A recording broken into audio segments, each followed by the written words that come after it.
Coverage continuing from Indy, and we now have the pleasure of welcoming in the head coach of the newly minted Washington Commanders, Ron Rivera, here. Coach, we appreciate you taking the time. Let's not waste any time here. The conversation in Washington predicated, around the quarterback position right now. Trade, free agency this week. What sort of stones are you unearthing right now in terms of filling that need? Well, we're pretty much responding to a lot of things that we see, we hear, especially possible trades. I mean, you got to pay attention to what's being said and what people are talking about. And it's really to find out, that way you don't miss out on the opportunity if it's there. And, we really are trying to, make sure we cover all our bases.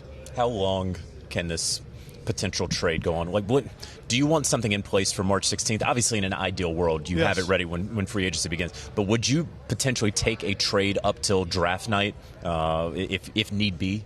Well, I think if need be, yes, most certainly. Because, again, there's only so many potential trades. There's only so many potential free agents.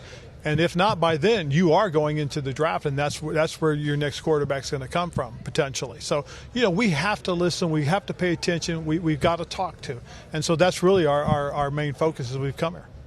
I know you said that pretty much anything is on the table when it comes to evaluating the quarterback position. And of the veterans that are out there, Deshaun Watson is really the only one that we know for sure wants to change a team. We're still waiting to hear from Aaron Rodgers, and we're still waiting to hear from Russell Wilson. But that being said, with his ongoing legal situation going on, is it enough just to have clarity, or do you need an actual resolution, or just maybe even having transparency from that legal team being enough, at least with that component with Deshaun? Well, I think in certain situations, circumstances, clarity, and some sort of resolution is probably best for all these things, because, again, we don't know who's available, and we don't know what the circumstances are.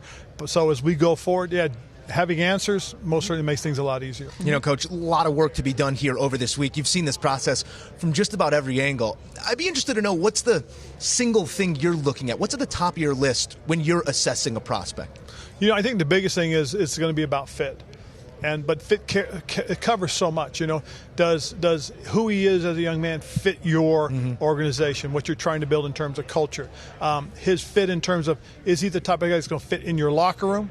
Is he going to fit in your huddle? Is he going to fit at your position? Is he going to fit in your offense or defense? I mean, those are things that we all ask, and when we talk about a guy, especially once we get down to the final stages of the draft or free agency, are these guys the type of guys that are going to be able to come in and impact your team in the right way? Couple of free agents, would-be free agents, and then obviously I want to talk to you about Terry McLaurin as well. But you have Terry, you have Brandon Scherf, you have Landon Collins, their situation, sort of just lobbing it up there for you, just if you can speak on those three men. Well, you really, you can't keep everybody. If you could keep everybody, because you got them at your price. And so that would make things a lot easier. But we know everybody has a price, and those are all things that we have to work through and discuss and look at. All three guys have been very productive guys for us. All three have played integral parts. Would you love to have them back? Absolutely. But we're being realistic, I don't believe we can get everybody back. We would love to, but we can't. And all three guys have meant something to this organization. And going back to the draft prospects, when you're looking at the quarterbacks, specifically like a guy like Malik Willis, who people are calling, like a raw prospect or whatever, especially since you're defensive-minded, you have the defensive prowess. When you look at the tape, talk to me about what's your process in terms of discerning whether a guy can diagnose a defense versus whether it's the fact that he's just going for the grand slam and just needs to learn to take what's underneath. What's interesting about, and him in particular, is there are a lot of similar traits to a lot of these guys that have had success in our league. And I was fortunate enough to have drafted one of them in Cam Newton, who's a very special player. This young man has a tremendous skill set. Will some of those things he does translate? Absolutely. Will there's some things that he'll have to learn and develop and grow on? Absolutely. But I can tell you, have an opportunity to interview him, he's a heck of a young man. And he shows he's got the football acumen that you need to be successful in this league. So, is he a guy that you got to look at and pay attention to? Definitely. And we'll see. But again, we're still going to go through this process. We're still going to look at all these prospects that are out there in terms of being able to develop, who we think is the guy that we need going forward, if that's the direction we go. And to that point, Coach, it's no secret. It's a quarterback's league. It's a quarterback's world. We're just living in it right now. And if you have one, you have a chance. If you don't, you don't. Well, see, that's always an argument to me because you don't necessarily need to have a great quarterback to put yourself in position to win. And so if you can put things in place, put the team you need in position, and you have a guy that can manage and control and handle and make plays at certain times, you give yourself a chance. But you're right, the special one makes it a lot easier. And that's sort of where I was going with that is, how close do you feel right now? It's a talented roster. You have some nice pieces in place. How close do you feel to being one of those teams playing late into January? See, we feel very good about that. And that's part of why, going through this process, I want to make sure that people understand we're willing to get in these conversations. We're willing to look. Why? Because we feel good. When you get the year-end rankings and you see we got the number 6 ranked offensive line, we have a 1,000-yard receiver, a 1,000-yard rusher. We got some pretty doggone exciting pieces on the defensive side. We feel pretty good about who we can be. And if you do get that guy that can take you to the next level, man, it makes it easier. If you don't, then now you're really talking about working, developing who you are as a team, that's really driven together by all 11 guys on the field each time. Looking backward to go forward here, year one was, I think a lot of people thought was a bit of an overachievement for you all. Year two, I think a lot of folks would view it as a disappointment considering what happened in year one. What did you learn from year two about yourself, about this team, that you can take into year three there? Well, the hardest part for us as far as year two was concerned was, the situation we had at the end of it.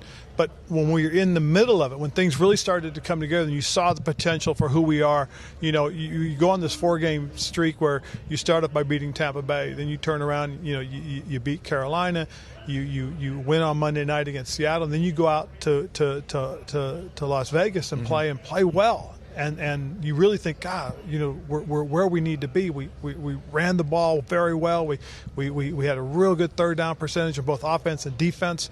Put points on the board when you needed to. You won a real tough one in a very hostile environment in Vegas, and you feel like that's who we are. You really do feel that. So that's what I learned. What we learned was what our potential could be. Now what we got to do is, it's not about potential anymore. It's about, is that us? Then we got to become that group. I hear what you were saying, how a team can still be successful with the quarterback, being serviceable. One example comes to mind is the Ravens winning with Trent Dilfer. No disrespect to Trent, but I understand what you're saying. So my point is, given that it's March 2nd and the new league year is about 2 weeks away, can you be more definitive in terms of what you know as far as, does this team need a veteran versus, or is it, are you going to settle for a potential, rookie in terms of maybe the difference maker at the quarterback position? Well, I think this team needs a veteran. I really do.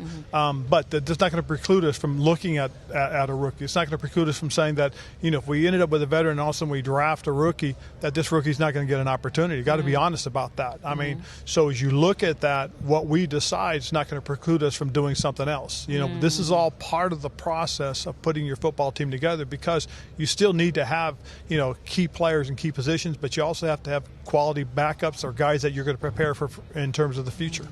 The game, Coach, evolves year over. Philosophies change. Fourth down efficiency is something that we've talked a lot about, but none of them have the nickname. Do you take any credit for this movement here on fourth down, giving it a go? I blame Jonathan and his crew of people, man. I was just going based on my gut, what I felt. If you want to give anybody credit, I give John Madden credit, because if there is one thing I learned, from having sat down with Coach and when he was mentoring me, was that, I've played enough football, I've coached enough football to know and go by gut instinct. And that's a big part of what I did with the fourth down stuff. It's funny because, it's one of the topics we had, one of the discussions we had in one of the committees, and, was that the go for it on the fourth down rate is going up, is continuing to go up, whether it's 4th and 1, 4th and 2, or 4th and 3, that's going up. And a big part of it, and I think the thing everybody has to understand is, all those analytics are all based off of when people were going for it on their own without having to look at a chart saying go for it. We were going for it before these charts existed. Okay? All the chart is doing is influencing more people to go for it. But the truth is, I think it is the chart really for you as a tool to help you decide whether you want to go for it or not. It should not be, in my opinion, the reason why. You got to trust the gut. Coach, we appreciate you stopping by with us here on HQ. Cool. Thank you, guys. Do you want a sports network that delivers everything that matters about the game? The highlights, the picks, the instant analysis, no yelling, no fake debates, no politics. Hit the subscribe button and never miss a moment.